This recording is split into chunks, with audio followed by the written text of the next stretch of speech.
उत्तर भारत के एक छोटे से गांव नवग्राम में अर्जुन अपने पिता हरिप्रसाद के साथ रहता था। उनका जीवन खेतों में बीज बोने, हल चलाने और मौसम से लड़ने का था। अर्जुन मेहनती था, लेकिन भीतर एक सवाल हमेशा उसे बेचैन करता। क्या मैं सिर्फ मिट्टी में ही बंधा रह जाऊंगा? क्या मेरा जीवन केवल हल चलाने तक सीमित है? रात को जब वह थक कर सोता, उसका अंतर्मन कुछ और दिखाता।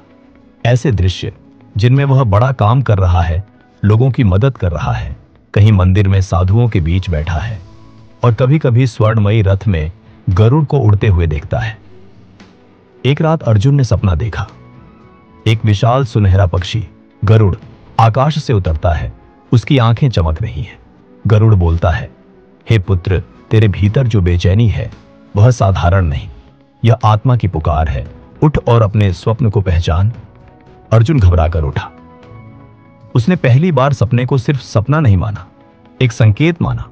अर्जुन अगले दिन गांव के मंदिर गया और वहां बैठे एक वृद्ध संत से पूछा, बाबा, क्या सपना भी कोई अर्थ रखता है? संत मुस्कुराए और बोले, पुत्र, तू सौभाग्यशाली है। गरुड़ पुराण में कहा गया है, जो स्वप्न ईश्वर के वाहक के रूप में आए, वे जीवन को दिशा देने आते हैं। गरुड़ का दर्शन पवित्र है। यह दर्शाता है कि तुम्हें आत्म यात्रा पर निकलना है। अर्जुन बोला, पर मैं एक किसान का बेटा हूं, क्या मैं साधु बन सकता हूं? संत बोले, सपनों में जात पात नहीं, केवल आत्मा की आवाज होती है।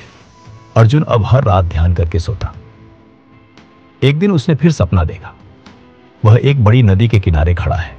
नदी का जल चमक रहा है।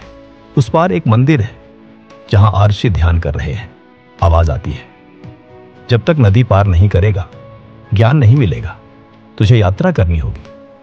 सुबह अर्जुन उठा और पिता से विनती की, पिताजी, मैं कुछ दिनों के लिए साधु सन्यासियों के आश्रम जाना चाहता हूं, मुझे कुछ खींच रहा है। हरिप्रसाद पहले चौंके, फिर बोले, अगर तेरे स्वप्न तुझे वहां बुला रहे हैं तो जा बेटा, हम खेत संभाल लेंगे। अर्जुन एक साधु सन्यासी के साथ काशी पहुंचा। वहां उसने गरुड़ पुराण पढ़ा, स्वप्न विज्ञान सीखा, ध्यान, यज्ञ और सेवा करना शुरू किया। वहां के गुरुजी बोले, तेरा सपना केवल तेरा नहीं है, यह समाज का है। तू लोगों को उनके भीतर की शक्ति से जोड़ पाएगा। एक रात्रि अर्जुन ने एक और सपना देखा।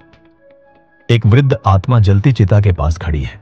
वह कहती है, मेरा श्राद्ध नहीं हुआ, मेरी आत्मा भटक रही है, तू मेरा तर्पण कर, मैं मुक्त हो जाऊंगा। अर्जुन ने गुरु को यह सपना बताया। गुरु बोले, गरुड़ पुराण में लिखा है, यदि कोई मृत आत्मा स्वप्न में आए और तर्पण मांगे तो वह आत्मा अभी मुक्ति नहीं पाई, तुझे उस आत्मा का कार्य करना होगा।